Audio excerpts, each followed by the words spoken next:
There's a major scandal in the marketing industry. It's been going on for decades to the detriment of most every brand.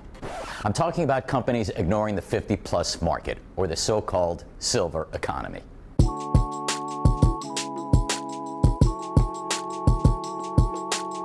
It's been an article of faith among advertisers since time immemorial. Target the coveted 18 to 49 crowd and forget the rest.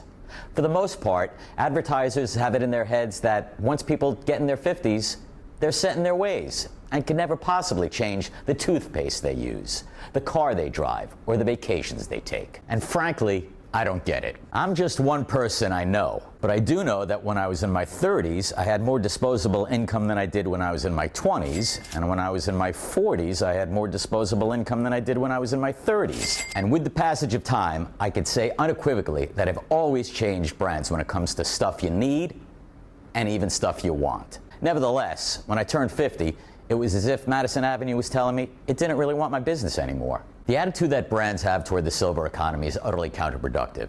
It plays into tropes about the aging process and also leaves precious dollars on the table. According to the AARP, the 50-plus crowd will spend an estimated $84 billion with a B on tech products by 2030. And yet just 5% of images of people 50 and over show them using technology products. Aside from their spending clout, seniors make up an enormous slice of the U.S. population, with the 50-plus crowd rising to 130 million people by 2030. Talk about following the audience. The next population revolution is the aging population. That's according to Paul Irving, a senior fellow at the Milken Institute and the distinguished scholar in residence at the USC School of Gerontology. All of this points to a very large and growing segment of the population that can add significant value to a brand's top and bottom lines. So isn't it time that brand managers and CMOs ask themselves, where are they going to be during the next population revolution? Are they going to lead by example or settle for the status quo?